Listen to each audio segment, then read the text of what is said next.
Class, this is your subject social studies, unit number 2 history, chapter number 11 Islam in south east Asia. ठीक है, आज हम पढ़ेंगे south east Asia में इस्लाम किस तरह से आया, किस तरह से फैला।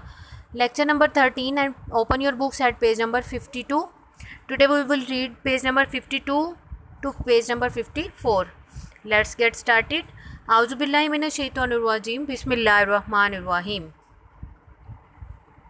This is your chapter.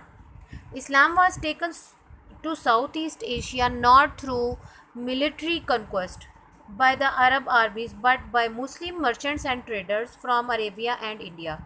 We know there had been trade in spices and jewels between India and Southeast Asia as early as the 5th century CE because carvings with Sanskrit writing of that time have been found there. ठीक है, क्या कि वो कहते हैं कि ये military की जंगों के साथ जो था यहाँ पे इस्लाम नहीं आया था साउथ ईस्ट एशिया में, बल्कि जो मर्चेंट्स थे, जो ताजिर थे, वो मुख्तलिफ इलाकों से आए यहाँ तिजारत के लिए। तो इस्लाम जो मुस्लिम्स थे वो यहाँ इस्लाम को लेकर आए। वो यहाँ क्यों आते थे? यहाँ पर जो मसाला जात और ज्वेल्स है ना, उनकी बहुत अच्छी वैरायटी मौजूद होती थी, तो वो लोग यहाँ पर तिजारत के लिए आते थे। इसके अलावा संस्कृत राइटिंग में लिखी गई चीज़ें भी यहाँ की सबसे अच्छी थी। Some of the inhabitants of Malaysia and Indonesia were Hindus or Buddhists, but the majority worshipped their own local gods. यहाँ के इंडोनेशिया मलेशिया के कुछ लोग जो थे वो बुद्धिज़्म के थे, हिंदूज़ थे, मतलब बुद्धा जो रिलीजन है उससे थे, और उनमें से मोस्टली जो थे अपने अपने खुदाओं की किसी न तरीके से इबादत करते थे। The period from 1500 to 1800 was crucial in the spread of Islam in this region. Initially, the faith found a following along the coastlines of the Malaysian and Indonesian island as the local people came in contact with Arab and Indian Muslim merchants. कहते हैं कि 15वीं जो सदी थी 15th century और जो 1800 century थी, ये क्रूशल टाइम था जब इस्लाम इन ममालिक में, इन इलाकों में फैला, क्योंकि जो लोग वहाँ से आते थे, ये कोस्टल लाइन की तरफ मलेशिया और इंडोनेशिया के जो थे ये लोग वहाँ पर आते, और जो अरबी थे वो इन लोगों के साथ आकर तिजारत करते और इन मुस्लिम मर्चेंट्स के साथ वो मिलते जुलते रहे। In the Mughal period, Muslim traders increased their activity in Southeast Asia, and many of them settled on the coast permanently. ठीक है, मुगलिया दौर में बहुत से ट्रेडर्स, ताजिर, मुसलमान आए यहाँ साउथ ईस्ट एशिया में, और यहीं पर कोस्ट जो थी, साहिल इलाके थे, उनके पास ये हमेशा के लिए रहने लगे। They traded all the year and send the goods back to India when the ships arrived with favourable winds. क्या है, ये सारा साल तिजारत करते थे और फिर वहाँ से चीज़ें जो थी इंडिया में भेजते थे जब मौसम अच्छा इनके लिए सूटेबल होता था।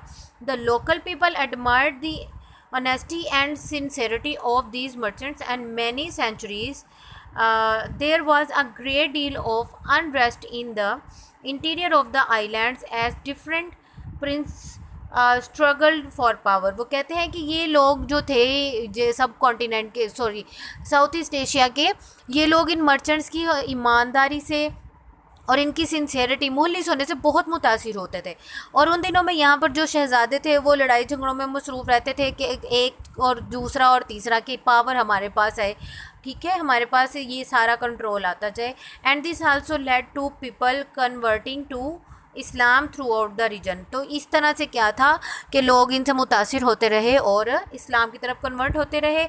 Bye 1800 Islam was established on the rich and populous island of Java. 18वीं सदी में 1800 में जावा का जो बहुत मशहूर इलाका था, वहाँ जो इस्लाम था बहुत ज़्यादा फैल चुका था। Indonesia has the largest number of Muslims than any other country in the world, 222.8 million 2007. Islam is said to have spread here through the Sufi Turuk, singular है इसका तारिका, but the history is not recorded in detail. ठीक है, कहते हैं Indonesia दुनिया का 2007 के जो सेंसस थी या जो कैलकुलेशंस के अकॉर्डिंग देखा गया है कि सबसे ज़्यादा मुस्लिम पॉपुलेशन इंडोनेशिया में पाई जाती है, जो कि 222.8 मिलियन है। और इसके अलावा कहते हैं यहाँ जो एक सूफ़ी थे तारुक, जिसको तारिका भी कहा जाता है, उनके नाम उन्होंने यहाँ कर इस्लाम को फैलाया, लेकिन डिटेल से हिस्ट्री नहीं मिलती। The H kingdom at the northern tip of सुमाट्रा was known as the 17th century as the golden age of Islam in Indonesia। और जो एश किंगडम था, एश किंगडम जो नॉर्दर्न साइड पे था, 17वीं सदी में इसको एज ऑफ गोल्ड इस्लाम, मतलब एक गोल्डन एज कहा जाता है, सुनहरी वक्त कहा जाता है इस्लाम के फैलने का। The basic tenets of Islam, the Quran, the practice of prayers and fasting, and the observance of other prescribed injunctions are the same in Southeast Asia as anywhere else in the Islamic world। कहते हैं कि जो tenets थे, इसकी बुनियादें थी, जो इसकी basics थी, वो कुरान था, प्रैक्टिस नमाज़ पढ़ना, रोज़े रखना, ये सारी चीज़ें जो थी ऑब्ज़र्व की जाती थी जो साउथ ईस्ट एशिया में, सेम उसी तरह से बाकी इस्लामी ममालिक में भी ये सब चीज़ें राइज थी, इन पर अमल किया जाता था। Islam was taken to China by the Persians and the Mongols। Today there are over 14 million Muslims in China, living mainly in the western provinces। कहते हैं कि 14th इस्लाम जो था वो चाइना में पर्शियंस और मंगोल्स के साथ फैला, वो लेकर गए वहाँ पर इस्लाम। Today there are over 14 million Muslims China में मौजूद हैं जो कि वेस्टर्न प्रोविंस में रहते हैं। However, the local culture and customs have also been absorbed into the traditions in later centuries there has been a trend towards Orthodox Islam as centers of learning। Madras and मदारस were set up in Indonesia. ठीक है कि इसमें मदारस वगैरह जो थे वो Indonesia में सेटअप किए गए, इस्लाम के मुतालिक तालीमात के ऊपर अमल किया गया और इनके कल्चर और कस्टम्स जो थे उनमें ये इस्लामी जो त्यौहार, इस्लामी जो थी ना तहजीब व सकाफ़त, उसको अब्जॉर्ब किया गया। The next largest Muslim country in the region is Malaysia. Islam was brought to this country as early as the 7th century CE by Arab traders from the Hadramaut region of Arabia का एक reason है, उसका नाम है हैदरामौत से इस्लाम जो था 7वीं सदी में यहाँ आया था। कहाँ पर? मलेशिया में, जहाँ मुसलमानों सबसे इसके बाद ज़्यादा तादाद में मौजूद हैं। Merchants also settled in the Philippines and Islam spread to some of its islands. When the Spanish conquered the Philippines in the late 16th century they impose the Roman Catholic Christian religion on most of the people। Today Muslims represent only about 5% of the population। क्या हुआ कि यहाँ पर जो merchants आते थे, जो ताजिर आते रहे, उन्होंने जो है वो फिलिपाइन में वो सेटल हो गए, फिर इस्लाम वहाँ पर काफ़ी ज़्यादा फैला इन पे। लेकिन जब स्पेनिश ने जो स्पेनिश लोग थे, उन्होंने जब इन इलाकों को फ़तह किया तो उन्होंने यहाँ पर अपना एक नया मज़हब जो था वो मुतारिफ़ करवाया, जो कि क्रिश्चियनिटी से रेलिवेंट था। और क्या हुआ कि आहिस्ता आहिस्ता कम होता, हम यहाँ पर मुसलमान सिर्फ 5% रह गए। The traditional trade routes from West Asia to the East have also transported the faith of Islam from Arabia to Central Asia and China. कहते हैं कि जो ट्रेड रूट था ना ट्रेडिशनल, वहाँ से भी जो सेंट्रल एशिया और अरेबिया से इस्लाम चाइना की तरफ गया। देखिए, जब मुसलमान लोग एक इलाके से दूसरे इलाके में जाते थे, कारोबार करते थे, दूसरे लोगों से मिलते थे, तो मज़हब तो फैलेगा। The Great Silk Route is perhaps the most famous route allowed by traders and travelers, and it was through them that Islam reached China। China में इस्लाम पहुंचने का एक और रास्ता था सिल्क रूट, जहाँ से मर्चेंट्स जाते थे, ट्रेडर्स जाते थे और वहाँ पर इस्लाम को फैलाया उन्होंने। In India Muslims form 13.4% of the population of 1.2 billion. In China the Muslims account for 1.5% of the population and they live mainly in the western province।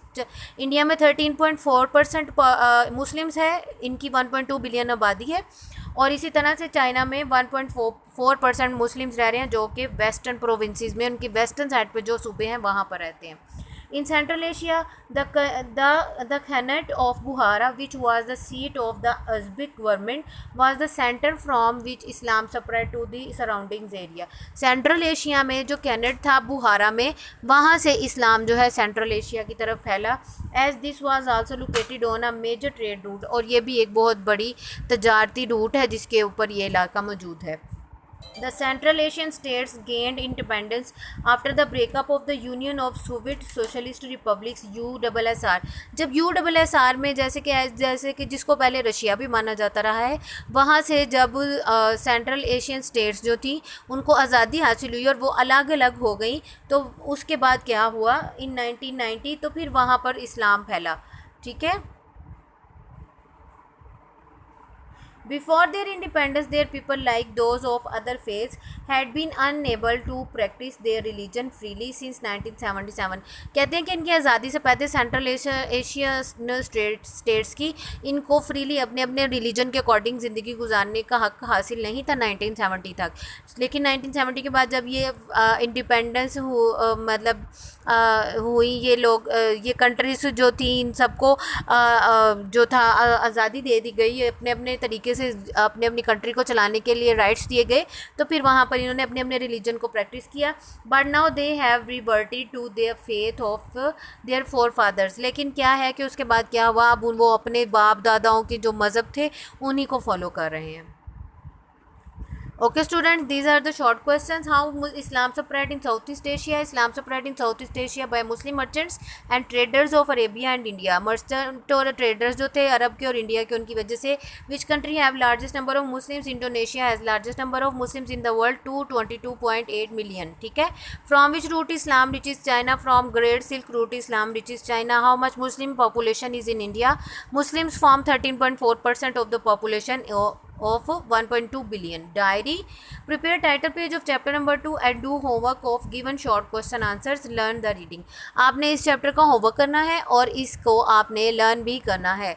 Okay students, best of luck, take care, अल्लाह हाफिज़.